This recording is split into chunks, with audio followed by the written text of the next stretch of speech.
إن الحمد لله نحمده ونستعينه ونستغفره ونعوذ بالله من شرور أنفسنا وسيئات أعمالنا من يهده الله فلا مضل له ومن يضلله فلا هادي له أشهد أن لا إله إلا الله وحده لا شريك له وأشهد أن محمدا عبده ورسوله الذي لا نبي ولا رسول بعده قال الله تعالى في القرآن الكريم يا أيها الذين آمنوا اتقوا الله حق تقاته ولا تموتن إلا وأنتم مسلمون يا أيها الناس اتقوا ربكم الذي خلقكم من نفس واحدة وخلق منها زوجها وبث منهما رجالا كثيرا ونساء واتقوا الله الذي تساءلون به والأرحام إن الله كان عليكم رقيبا يا أيها الذين آمنوا اتقوا الله وقولوا قولا سديدا يصلح لكم أعمالكم ويغفر لكم ذنوبكم ومن يطع الله ورسوله فقد فاز فوزا عظيما أما بعد معاشر المسلمين jamaah sidang salat Jumat rahimani wa rahimakumullah, marilah kita senantiasa meningkatkan ketakwaan kita kepada Allah Subhanahu wa taala, menjadikan ketakwaan tersebut berada di dalam hati dan di depan pelupuk mata kita, agar supaya Allah menjaga diri kita dari setiap dosa, kesalahan dan kemaksiatan. Dan kalau telah seandainya kita terjatuh ke dalamnya, dan semoga Allah Subhanahu wa taala mengampuni dosa-dosa kita. Ma'asyiral muslimin rahimani wa rahimakumullah, setiap muslim diwajibkan oleh Allah Subhanahu wa taala untuk tunduk dan patuh mengikuti apa yang telah Allah Subhanahu wa taala dan Rasulnya tetapkan dalam syariat-syariatnya, dengan penuh ketundukan dan kepatuhan, tidak membangkang dan sesuai dengan apa yang telah Allah dan Rasulnya tetapkan, tidak mengadakan perkara-perkara baru dalam agama, tidak merasa berat dengan syariat atau memperberat diri dalam syariat. Mengapa demikian? Karena Allah Subhanahu wa taala menjadikan syariat Islam ini mudah dan dipermudah. Maka tidak boleh bagi seseorang untuk mempersulit urusan syariat, baik kepada diri sendiri ataupun kepada orang lain, atau memperberat urusan syariat yang mana hukum asalnya tidak ada konsekuensinya dari tidak ada unsurnya, tidak ada asal usulnya dari syariat Nabi kita Muhammad sallallahu alaihi wasallam. Nabi alaihi salatu wasallam bersabda, "Ad-dinu yusrun." Agama Islam ini adalah mudah. Walan yushaddad dina ahadun illa ghalabah. Tidak ada seorang pun yang memberatkan diri dalam urusan agama kecuali pasti akan kalah. Maka syariat menjadikan agama ini semua bagian-bagiannya dipermudah. Bayangkan jika seandainya Allah tidak mempermudah kita dalam salat, dalam rakaat salat, dalam beberapa kali salat, niscaya Allah Subhanahu wa taala menetapkan kepada kita 50 kali salat dalam satu hari. Akan tapi Allah Subhanahu wa taala memuliakan dan merahmati umat Nabi sallallahu alaihi wasallam dengan meringankan waktu salat yang asalnya 50 menjadi 5 waktu. Lihatlah bagaimana Allah Subhanahu wa taala ingin memberikan kemudahan kepada setiap hamba-hambanya. Ma'asyiral muslimin rahimani wa rahimakumullah. Oleh karena itu semua, kita sebagai seorang muslim harus sepakat untuk tunduk dan patuh kepada Allah dan Rasulnya dalam menjalin syariat, agar supaya syariat ini tidak terasa berat. Perhatikanlah ketika kita akan melakukan suatu ibadah, ketika kita akan mengikuti Nabi sallallahu alaihi wasallam, perhatikan 6 unsur ini. Karena jika seandainya tidak sesuai dengan 6 unsur ini, maka bisa jadi ibadah kita adalah ibadah-ibadah yang diada-adakan. Bisa jadi ibadah kita adalah ibadah yang tidak ada asal-usulnya. Bisa jadi ibadah kita adalah ibadah yang memberatkan. Yang pertama yang harus kita perhatikan adalah mengikuti syariat Nabi sallallahu alaihi wasallam sesuai dengan sebab yang ada. Contohnya adalah ketika seorang beribadah kepada Allah Subhanahu wa taala dengan suatu ibadah, maka dia harus sesuai dengan Nabi sallallahu alaihi wasallam dalam hal sebabnya. Contoh seperti orang salat khusuf, salat gerhana, sebab utamanya adalah karena gerhana bulan atau gerhana matahari. Tidak boleh bagi seseorang untuk sholat gerhana sebelum ada sebabnya, yaitu gerhana bulan atau gerhana matahari.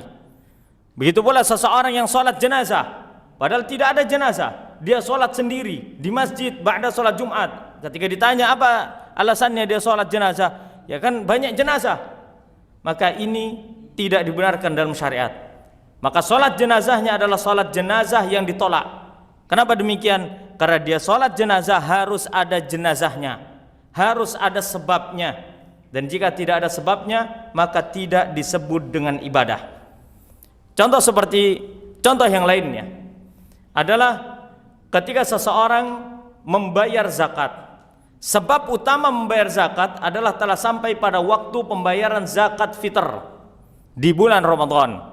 Apakah boleh bagi kita untuk saat ini, di bulan ini, di hari ini, di luar bulan Ramadan untuk membayar zakat fitr? Hitung-hitung, kita rekap agar supaya nanti ketika bulan Ramadan kita tidak perlu pusing-pusing untuk bayar zakat fitr. Boleh atau tidak? Tidak boleh. Kenapa? Karena sebabnya belum ada. Itulah ma'asyiral muslimin rahimin wa rahimakumullah yang harus diperhatikan. Sebab apabila tidak sesuai dengan syariat, maka tidak bisa disebut dengan ibadah secapek apapun kita melakukannya, selelah apapun kita membacanya. Kalau tidak sesuai dengan sebabnya, maka itu tidak ada asal usulnya dari Nabi SAW.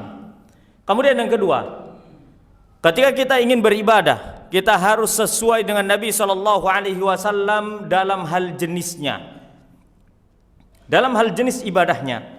Ketika seorang beribadah kepada Allah Subhanahu wa taala, jenisnya haruslah sesuai dengan apa yang Allah dan Rasulnya syariatkan.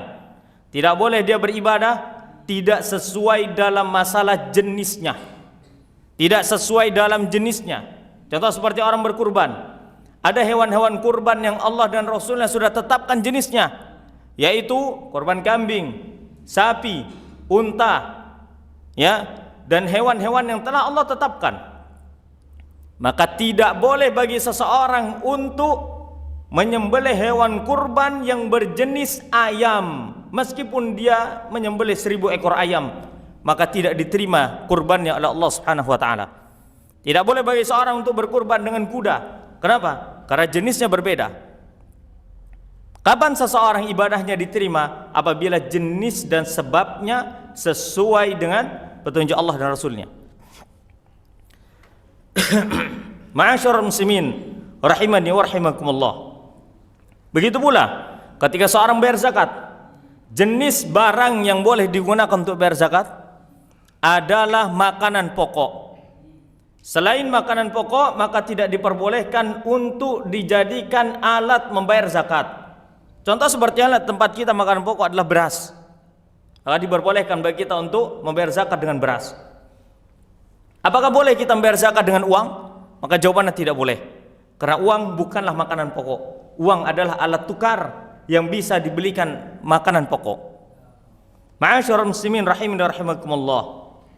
Kemudian yang ketiga yang harus kita perhatikan ketika kita akan mengikuti syariat atau melaksanakan ibadah, harus sesuai. Yang ketiga, sesuai dengan ukurannya, sesuai dengan ukurannya, sesuai dengan hitungannya. Kalau seandainya seseorang melakukan ibadah tidak sesuai dengan hitungannya, tidak sesuai dalam angkanya, tidak sesuai dengan ukurannya, maka itu tidak disebut dengan ibadah. Contoh sepertinya orang sholat Jumat. Orang sholat Jumat patokannya adalah 2 rakaat. Tidak boleh dia sholat Jumat 4 rakaat. Tidak boleh dia sholat Jumat 10 rakaat. Tidak boleh dia sholat Jumat 1 rakaat. Kenapa? Karena ukurannya adalah 2 rakaat. Begitu pula dalam hal penetapan ukuran-ukuran bacaan Al-Quran. Jika tidak sesuai dengan apa yang disabdakan oleh Nabi SAW, maka tidak boleh. Ya, maka tidak boleh. Maka inilah ukuran yang harus kita perhatikan para jemaah sekalian rahiman rahimakumullah.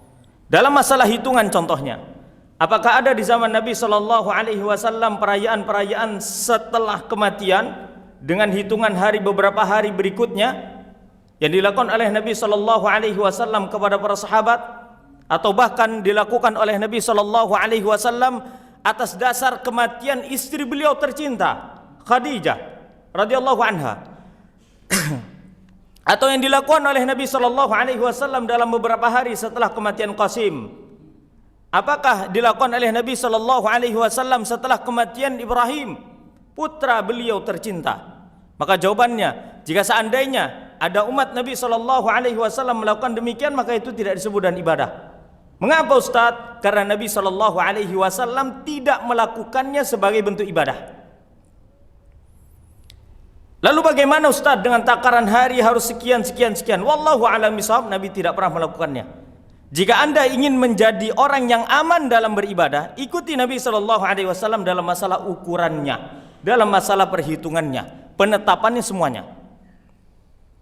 Kemudian ma'asyiral muslimin rahimani rahimakumullah, yang keempat, apabila kita mengikuti Nabi sallallahu alaihi wasallam dan menjalankan ibadah serta syariat, maka kita wajib mengikuti Nabi sallallahu alaihi wasallam dalam tata cara ibadahnya. Tidak boleh kita melakukan ibadah sembarangan. Contoh, urutannya setelah wudu adalah salat. Tidak boleh seseorang salat dulu baru kemudian wudu. Ketika seorang berwudu, tidak boleh kaki dulu kemudian wajah. Ketika orang salat, tidak boleh dia salam dulu kemudian takbiratul ihram. Tidak boleh. Harus ada urutan-urutannya, tata caranya. Dan tidak boleh ia membolak-balikkan tata cara yang dicontohkan oleh Nabi kita Muhammad sallallahu alaihi wasallam. Kalau Nabi sallallahu alaihi wasallam tidak mencontohkan, maka jangan dikerjakan. Kemudian poin yang kelima yang harus kita perhatikan ketika kita mengikuti Nabi sallallahu alaihi wasallam adalah berkaitan dengan waktunya. Apabila waktu tersebut tidak pas, maka tidak disebut ibadah. Seseorang tidak boleh melakukan sholat asar saat ini tanpa udzur. Bukan karena dia safar, padahal dia mukim, melakukan sholat asar sekarang, maka tidak sah sholatnya. Atau melakukan sholat Idul Fitri saat ini, maka belum waktunya. Maka seseorang harus melaksanakan ibadah sesuai dengan waktu yang ada. Puasa Ramadan di bulan Ramadan, sholat Id ketika hari raya. Ketika seorang berhaji, maka wukuf di Arafah di waktu yang telah ditetapkan oleh Allah Subhanahu wa taala dan Rasulnya. Seseorang haji contohnya, tidak boleh dia haji di luar bulan Dzulhijjah. Dia wajib haji di bulan Dzulhijjah. Tidak boleh di bulan Januari wala Februari wala Maret wala Juni, tidak boleh. Pokoknya di bulan Dzulhijjah. Patokannya dengan menggunakan bulan Hijriah, bukan bulan Masehi. Seorang tidak bisa berangkat haji sekarang. Saya mau berangkat haji Ustaz. Kenapa? Mumpung ada dananya. Ini belum bulan Dzulhijjah Bapak. Maka tidak boleh kita melaksanakan ibadah haji sebelum waktunya. Kemudian yang terakhir, kita harus memperhatikan ketika kita beribadah kepada Allah Subhanahu wa taala dan mengikuti Nabi. Yang keenam adalah berkaitan dengan tempatnya. Ketika seorang beribadah wajib memperhatikan tempat. Apakah tempat tersebut telah disyariatkan oleh Allah Subhanahu wa taala dan Rasulnya? Jika bukan pada tempatnya, maka tidak disebut dan ibadah. Ada orang berhaji contohnya, tawaf dengan cara mengelilingi alun-alun Pasuruan. Alasannya apa? Tawaf, saya mau haji. Ya, karena di sana sudah ada payung Madinah, jadi saya akan muter-muter alun-alun. Apakah disebut dia tawaf? Maka jawabannya tidak. Lari pagi bukan tawaf. Itu tidak disebut tawaf, itu disebut lari pagi. Jogging, olahraga. Apakah dinilai ibadah tawafnya? Maka tidak disebut dan ibadah. Tawaf berkaitan dengan tempat. Harus di Ka'bah, di Makkah Al-Mukarramah, yang telah Allah Subhanahu wa taala dan Rasulnya tetapkan syariat di atasnya. Seseorang i'tikaf contohnya di bulan Ramadan, maka wajib dia i'tikaf di masjid. Karena itulah tempat yang ditetapkan oleh Allah dan Rasulnya. Tidak boleh bagi dia i'tikaf di atas pohon. Tidak boleh dia i'tikaf di mana contohnya? Di lapangan, enggak boleh. Kenapa? Karena ditetapkan tempatnya oleh Allah Subhanahu wa taala dan Rasulnya. Inilah 6 perkara yang harus kita perhatikan ketika kita ingin menjalani syariat dan beribadah kepada Allah Subhanahu wa taala. Aqulu qouli hadza wa astaghfirullah li wa lakum wa li sairil muslimina min kulli dhanb fastaghfiruhu innahu wal ghafurur rahim.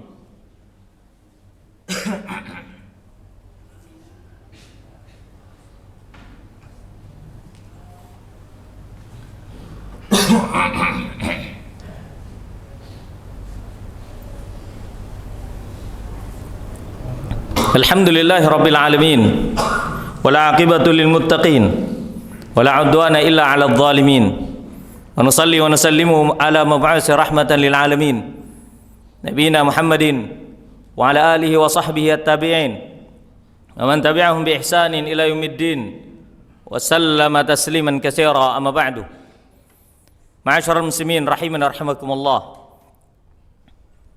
Ada beberapa ayat dalam Al-Quran yang Allah Subhanahu wa Ta'ala sebutkan tentang kewajiban kita mengikuti Nabi Sallallahu Alaihi Wasallam dalam ibadah dan tidak mengada-ngadakan perkara baru dalam syariat.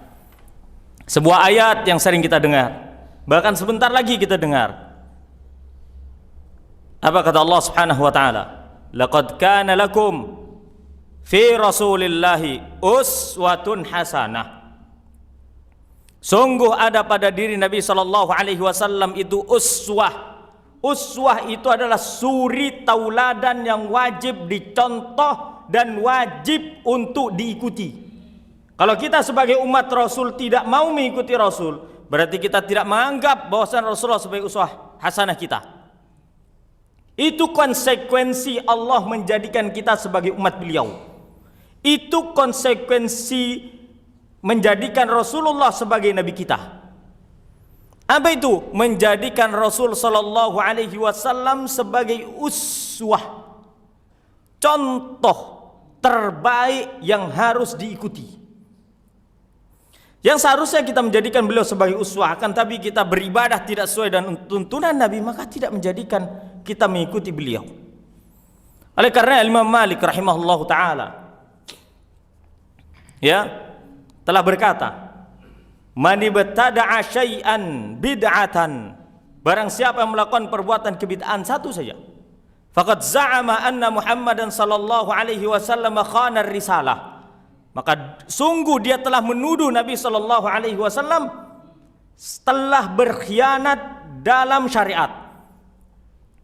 Berarti seolah-olah dia ketika ada orang sholat 3 rakaat, di sholat Jumat dia sholat 3 rakaat contohnya jemaah. Kemudian setelah itu ketika ditegur, kenapa anda sholat Jumat 3 rakaat? Dia mengatakan saya melakukan ini karena baik begini, bla bla bla bla bla. Maka kita katakan anda telah menuduh Nabi Sallallahu Alaihi Wasallam berkhianat. Kenapa demikian? Kenapa Rasulullah tidak menyampaikan sholat Jumat itu bisa 3 rakaat? Kenapa yang beliau ajarkan hanya yang 2 rakaat, tidak yang 3 rakaat? Konsekuensinya adalah amalan anda yang salah atau anda menuduh Nabi Sallallahu Alaihi Wasallam berkhianat.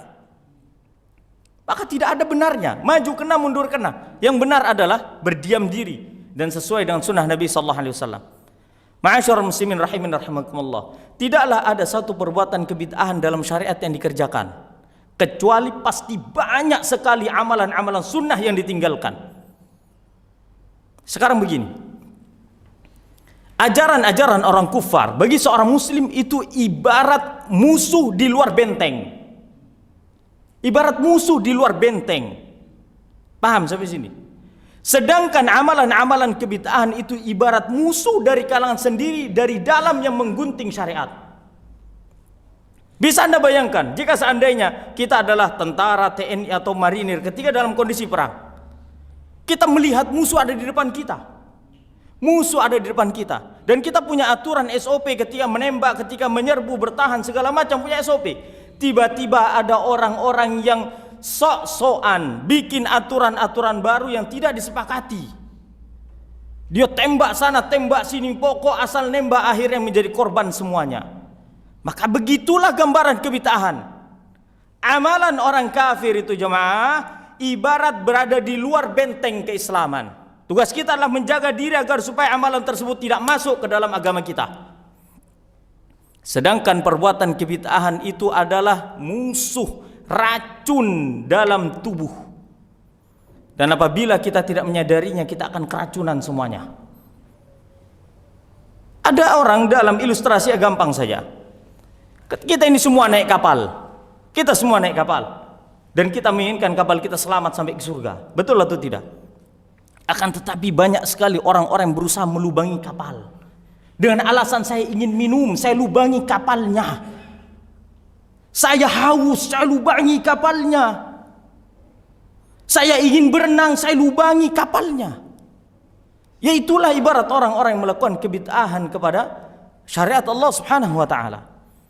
Tugas kita semua bersama beribadah sesuai dengan apa yang Allah dan Rasulullah tetapkan. Kalau Allah menetapkan sholat 2 rakaat, sholatlah 2 rakaat. Tidak perlu Anda mencari-cari dalil untuk 4 rakaat. Kalau Allah Subhanahu wa taala menetapkan kepada kita untuk bersedekah dengan takaran-takaran tertentu, ikuti saja. Karena kita adalah hamba. Kita adalah hamba yang diatur dan ditetapkan syariat atasnya. Dan Allah Subhanahu wa taala adalah asy-syari', zat yang berhak untuk membuat syariat. Hamba yang baik adalah hamba yang tunduk patuh kepada Tuhannya, melaksanakan kewajiban-kewajiban sesuai dengan petunjuknya, sesuai dengan ketetapannya, dan tidak menyimpangkan diri dari ajaran-ajaran yang telah disampaikan oleh Rasulnya Muhammad sallallahu alaihi wasallam. Semoga Allah menjadikan kita istiqamah di atas hidayah sunnah, di atas hidayah kebenaran, sehingga kita mengetahui ini perbuatan sunnah ataupun kebid'ahan.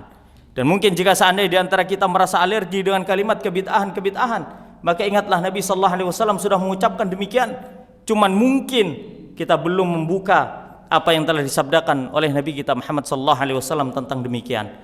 Wassallallahu wasallam barak ala nabiyina Muhammadin wa ala alihi wa sahbihi wasallam. Innallaha malaikatahu yusalluna ala nabi ya ayyuhalladzina amanu sallu alaihi wa sallimu taslima. Allahumma salli ala Muhammad wa ala ali Muhammad kama sallaita ala Ibrahim wa ala ali Ibrahim wa barik ala Muhammad wa ala ali Muhammad kama barakta ala Ibrahim wa ala ali Ibrahim fil alamin innaka Hamidum Majid. Allahumma ighfir lil muslimina wal muslimat wal mu'minina wal mu'minat al ahya'i minhum wal amwat innaka sami'un qaribun mujibud da'wat fa qadil hajat.